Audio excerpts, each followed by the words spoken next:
Thank you very much to eat with me this midnight. We'll try to. Well, I think we have just 30 minutes to talk water cooling. Some of you, maybe you are the experts of water cooling, and maybe we'll be able to exchange a little bit at the end of this presentation. So I try to make this presentation in 20 minutes, so we will have maybe a session of 10 minutes of the questions. So I'm Octave, I'm founder of the OVH. I've done it 20 years ago. Today we have 305K servers in production with the liquid cooling. And this is what I would like to share with you, or our experience. So this is the first time that we will show it publicly. The last time we have done it, it was, I think it was 12 years ago. I just sent the email on the mailing list saying to our customers, hey guys, we've done a great job. Our servers are water cooled, and we lost some customers saying this is not professional solution. So since this day, we never talked about this publicly. And in fact, we still continue to use that. So just one word about OVH. We are the alternative cloud provider. We're providing cloud services. We are 2,500 people, 600 million revenue, 28 data centers, 350K servers, and huge network, etc.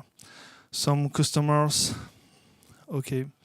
So let's go now to talk about more the technical details. So we start the water cooling in 2003. We bought a building in Paris, and we had a big issue in the cooling of this of the servers that we wanted to host in this building, because there was no window. It was a building in the Paris with a lot of people living, and we couldn't make any noise because of Paris. So this is where we started with water cooling, with taking the water from ground, 70 meters from ground, and to put 2 cycles of the water, and to exchange and to take all this heat from the servers. And it was our first data center. It was really small. It was just 10K servers, and it was just beginning in 2003, 2004. So we came from this kind of the solution. So it was at the very, very beginning, and something that is more industrial today. Today we have we are fully automatized, a lot of industrial things. We have the laser cutting, we have the robots that manufacture the servers. We changed the racks. We don't use the vertical racks. We have our own racks that are horizontal racks. The horizontal racks with the UPS inside, with the batteries that can work alone during 4 hours. Then it's all integrated. We don't talk about servo anymore, really. We are just putting the motor cars inside, and it's we ship that from the manufacturing from 2 factories. In fact, we have to every data center, and we are able to deploy. We are deploying about 15-20 racks per week. And the production is about 70K, 80K servers per year. So this is our speed that we are deploying. And so this all circuit from innovation to industrialization. So we build everything, and the goal is to, of course, to control the cost, but also to reduce the time from the innovation to customer. So we integrated a lot of things internally with a lot of R&Ds, a lot of teams that they are internally, they innovate, they integrate the new solutions. So when we have something on the market, the goal is that the CPU that Intel is raising today, we have in the data center available to our customers, and the customers can order that in the same day. This is our goal, to provide all the innovations very quickly, and this is why we integrated everything internally. So water cooling, it allows us to take about 70% of the heat, and we still have 30% with air. That's correct. That works fine.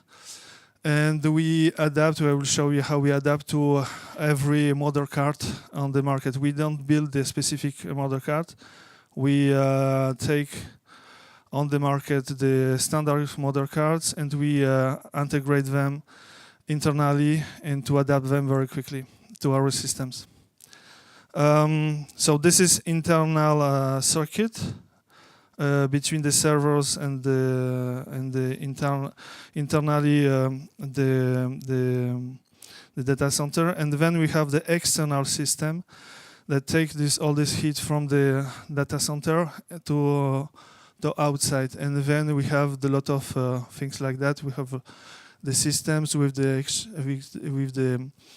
lot of pumps, exchangers, and then the chillers, dry coolers that we are using, that we build our own. We have the production of that internally, and we make some patents on the way that we assemble all of them. The goal of the patent is not to block the market, is to protect us. And this is why we didn't join the OCP during the last years, and this is what I pushed internally during the last 2 years, to have all these patents, to be protected internally, and then to share all this innovation with the community. And this is what we are doing right now, catch up all the innovations that we developed during the last years. Then we had different solutions of the cooling distribution unit, with the PVC, with the very cost-effective pipelining. It's servers, we can stop it with the different way to just to block the pipe, and then to work on the servers. This is the solutions that was built. So everything that I show you, it's built until 2 years ago. Sorry, I cannot share the last innovations. So it's maybe next year we will show you what we done during 2 years, during 1 year, and to have still an advantage about 2 years. So on the water block evolution, there was different issues and different way to solve them. So the first was it's really basics, and then we have the different water blocks. It was done internally. We don't buy the external solutions on that. So the first of all was full copper with the screws. Then we worked on a more efficiency and the lost costs without everything, just half of the copper, because copper is very expensive. So we wanted to replace that. Then those different plastics, PVCs, and the solutions to work on this water block. And then internally, this is where it's really interesting. We have the tools to engineer all these coppers internally. So we tested a lot of different designs inside. So we're making the calculation, but also testing that, and to see what kind of the design is more can take more heat with still the water on the 30 degrees. This is our assumption, that we want 30 degrees on the water, and the last one, it's more than 200 watts. Next year, I will show you this kind of the solution. So we bought the tools to operate that, and to make a lot of R&Ds on that, and then for the production. So every day we have the production of this of the water blocks internally in the same factory. On the copper, so we moved from copper to ABS, and from the ABS to the polyamide. There was different issues that we had. It's really hard to assemble the things together because of the different materials, but also because it's working with the heat. In some cases, when you, for example, you have the issues with the water, the temperature is going up to 100, 120 degrees, and it should not leak. Okay, so you should not just work on the let's say when it's working well. You should also include all the shit things that had happened, and this is why we work on these different things, and then for the different mother cards we have just the things like that, very simple, cheap, fast to assemble, to have the good contact. The last ones, they've done with the dynamic, the special keys, because the contact has to be done with the right force. So all that's the guys they are doing on the manufacturing lines, the different CPUs. Water is really important. So it's not something that the water is the beginning of the life, and there's a lot of things that happen in the water when it's about 40 degrees. So you have first of all you have the life. So we have to kill the life. It's not so easy to kill the life. Then when you kill the life, you change in fact the things inside. You have a lot more chemical things that you have to in fact, you have for example, copper can have the reaction, chemical reaction, because of the electrons going from the servo to the ground. There was a lot of small things that we discovered during the years, a lot of small things, and the big things, because in the end of the day, if it doesn't work, the customer is not happy. Okay, so for example, if you have the water, it's bad quality, you can have the algae that are developing in the water. Then you have the copper that is attacked. Then you have to change all the water blocks and etc. So it's the years of the experience, what to do, what not to do, and to find out at the end of the day the right solution, and to control that on the large scale. So every day we are trying to innovate, but also to see where we have the issues and how to compensate that on the so large scale. For example, we have the filters, of course, but also ultraviolet lamps to kill the life also. Okay, so we included that. For example, the metallic water storage tanks, they're not good solution. The plastics, they are better. And the things like that, we had the hundreds of the test ideas. And then what you put in the water to not to have the issues. Here is an example. You have the before the water was not clean, and after it's cleaner because of the different residuals that you have, and have to be collected by the filters. And then for example, how you can measure that the filter is working well. So it should not be with the eyes. You should not. It is not just it's dirty. It's the difference of the pressure between input and output. Okay, so even if it seems to be dirty, if you have the pressure that it's correct, the same, that's working well. The things like that, then we can put on the sensors, and then to collect that in the big data, and to see how it's leaving, and when you have to clean up the filters. So they think first manually and to find of the way, and then to make industrial, the big data with the sensors, with the collectors of the data, and then the machine learning. So why does it matter? So we started that in 2003. If you remember well, it was 2003. There was big war between AMD and Intel on the Pentium 4. There was the AMD had an advantage, and then Intel trying to catch up that with the more frequencies, and there was 4 gigahertz, 4.5, etc. So this was the years that we developed the water cooling, because we had to take all this heat from the servers.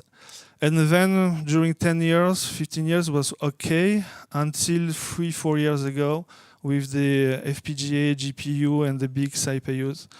When you have the, I don't show it here, but we have the GPUs, so 16 servers per rack, 16 kilowatts, and with a lot of pipeline, because there was 4 GPU per server. And it's taking all these 16 kilowatts, about 12 it's going to the water. So it's a lot of power that we can take with no power, electric power, because it's just the pumps, no heat, no air cooling, and no the waste of the energy. So the OPEX is really low. And the mindset of the OVH was that we propose all this value for our customers. So the server are cheaper because they cost us less. We don't make more money. We are just proposing the servers cheaper on the market. And a lot of customers that didn't understand during the years why we are so cheap on the market. And in fact, it was not really an advantage.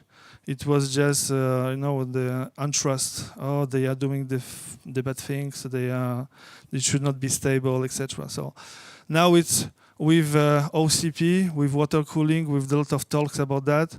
I believe that this is the good moment that OVH join OCP, because it will become a standard, and everybody will talk about this.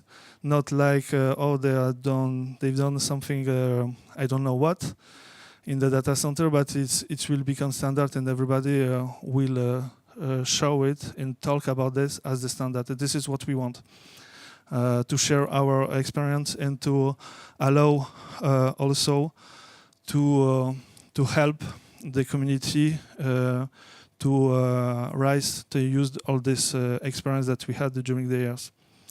So if you want to know more, you can come to our summit that is in 1 month. So it's really very fast presentation about what we have done. If you have any question, I'm here. We have the team here that can also answer you the questions.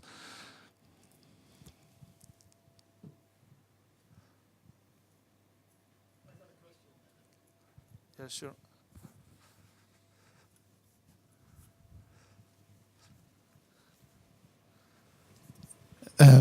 Can I ask, do you use the energy of the water which comes out of your data center?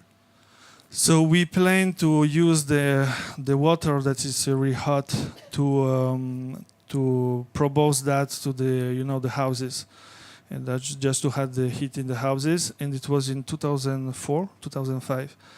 And the people say, no, we don't want that. I don't know what it is. Why you won't give us the heat for free? I don't understand. It should be, there was a catch. Okay. So we tried different way to give that, but the people, they are not ready. They were not ready. I don't know if today the mindset changed, but it was definitely too early. But we are ready to. We have the pipe. The pipelines are just cut, and we can open.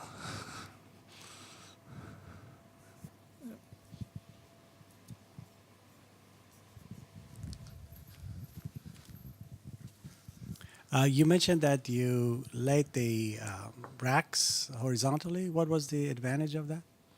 Racks horizontally is just to manufacture them in one place, to transport them very easily without the damage, and then to transport them with the Clark. What is the name? Yeah.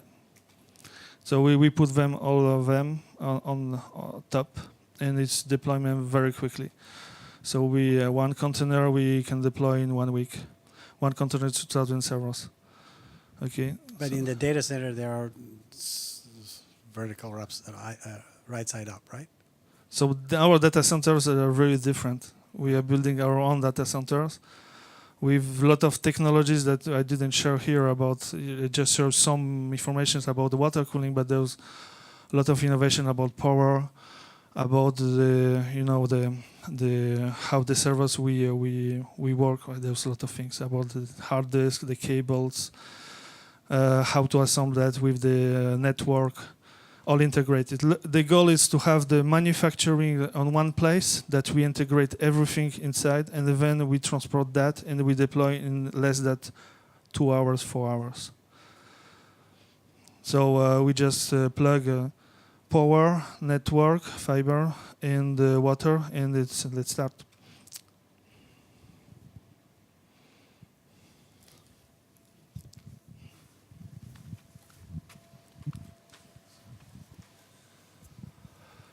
In terms of direct-to-chip cooling that you're using, I mean, how are you concurrently maintainable? Obviously, you talked about biofouling and other problems, which is common in liquid-cooled solutions like that. I mean, how often are you offline in order to maintain the system? Because direct-to-chip is not concurrently maintainable, is it? We don't shut down anything. It has to work during the years.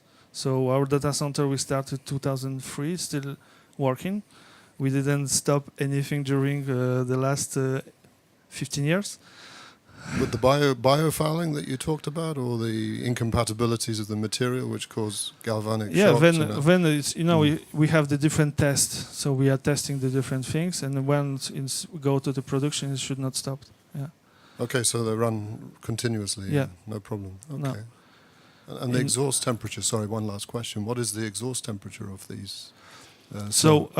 We had two kind of the data center. So we have the data center with the air from outside, so it's direct.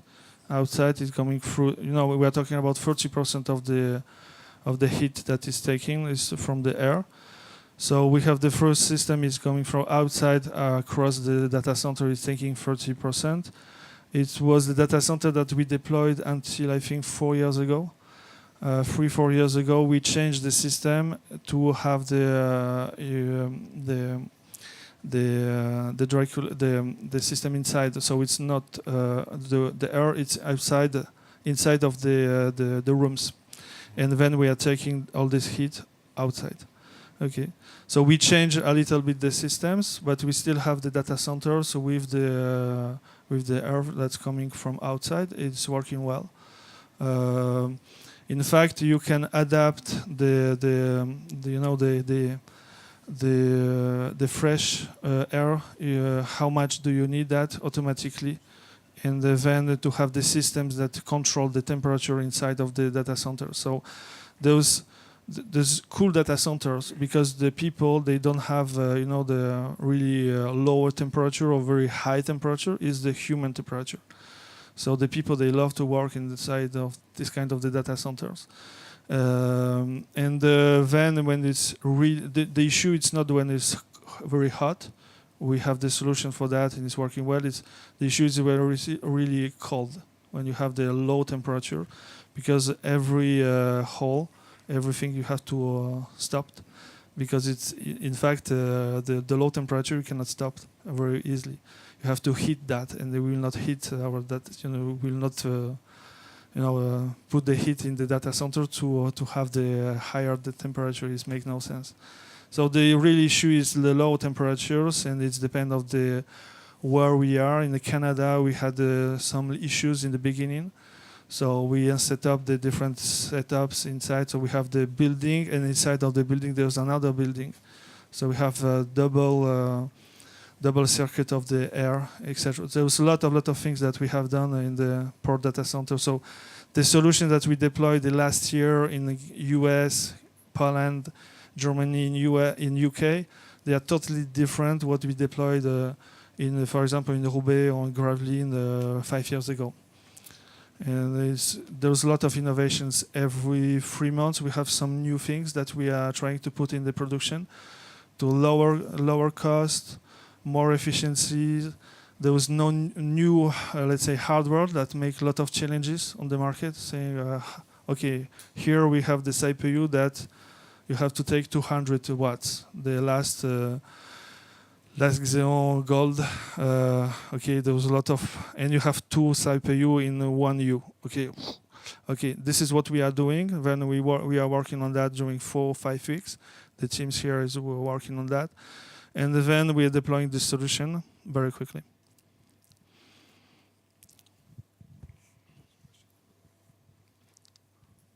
Do you never think about immersion? We've done the test about 12 years ago with immersion. So what we had is there was special oil that can take all this heat, and the solution was good. It was working, but we let all the servers in the oil during 1 year, and we have seen that in fact the oil is impacting the mother cards. So this solution was not good for us because we are using just the standard mother cards from the market, and we didn't want to change this assumption. And it was more complex for us, the oil, etc. So. Yeah. How much are you adapting the solution, the design, to make a contribution to OCP? So this is the good question: how to contribute to OCP with all our internal standards. And if you have the ideas, that would be great. But I think it will be what we want to share is about the water cooling. This is definitely because I think the market is ready to talk about that. Just talk, okay, talking. Not to use for the moment, but I think it will come very quickly because the power challenges will be the real challenges, and there will not be any another solution. So I think this is a good moment. So what we want is that to share a lot of things. We also have the things that we can propose as the OCP supplier. For example, we are working on, we have the water blocks that I didn't share you, that they are with the copper, and they are really cheap, and they're really a lot of good things, okay, let's say. On the water cooling, I think this is the good moment, but also we would like to share the things that we developed on the horizontal rack, on the UPS that we integrated on the DC, the things like that, and to share with you how we have done it, and then if it can become the new standard, that's good for us also. So it's a lot of advantage that we want to share with you because we think that this is the good moment for us and for the community. The community is ready to take that without the bad comments about how we have done, because we are using the frugal R&D innovation. It's the cost-effective frugal. It's how it has to. You have no money and you have to innovate. Okay, this is how we are innovate. A lot of constraints. And then you have the very easy, cheap, sampled solutions that we deployed with lot of data centers. This is how we are working. So we are not looking for the nice thing with colors, the things like that. We are looking for the industrial servers, and this is what we want to share.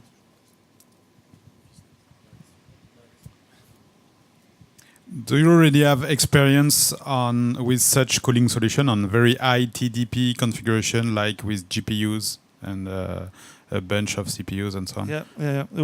So what I said, we have the racks, special racks, with the DC.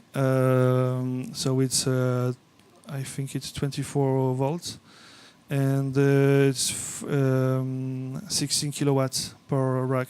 in the 16 servers, 4 GPU per server.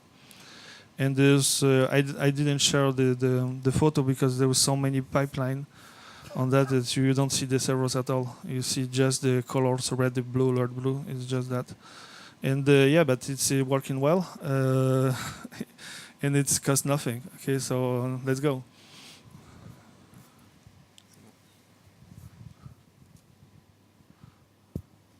Last one. How do you manage the leaks? Sorry? The leaks. How do you manage that?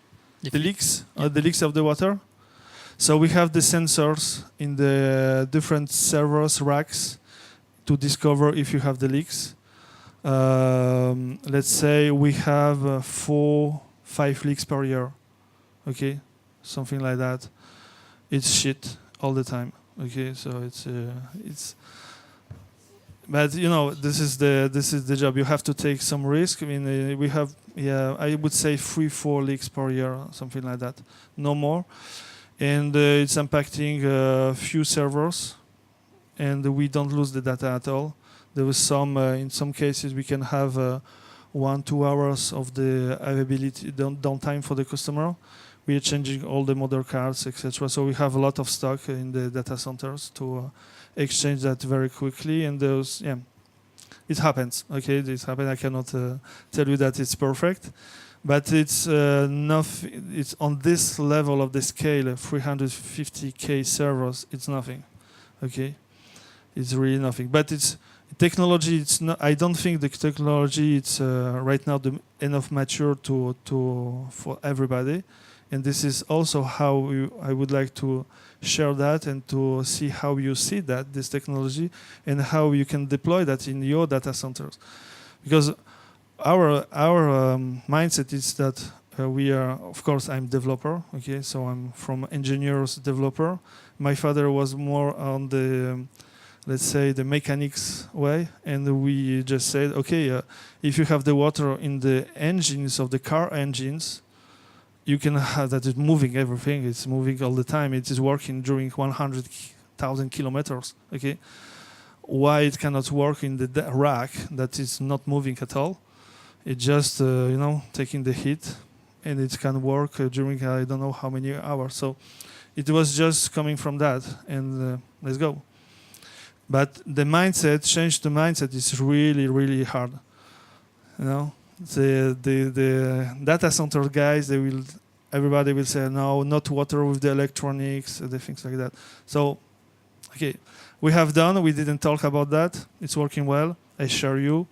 Maybe it's stupid. This is working for us. Okay, cost nothing. Better prices you can use.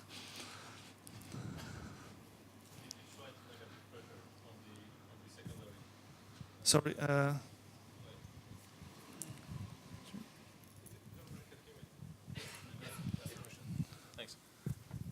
Did you try negative pressure on this secondary loop, so just to avoid the leaks, because you are just circulating the fluid or water with the negative pressure, so you're sucking the air inside if losing. So yeah, it's interesting. We we call that the water that is not leaking, because if you manage well the pressure in all the pipelining, even if you cut. If you're working well with the pressures, you cut the pipe, very small pipe. The water is not leaking, because the pressure is in fact, it was the idea. We have that in the labs, but we didn't deploy it because it's really hard to deploy that in all the large scale. But yes, this is one of the ideas that we didn't put on the industrialization scale.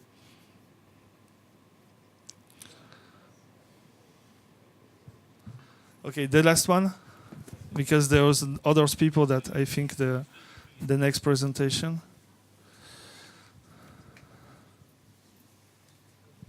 Do you have any request or already done uptime certified data center tier 3 or tier 4?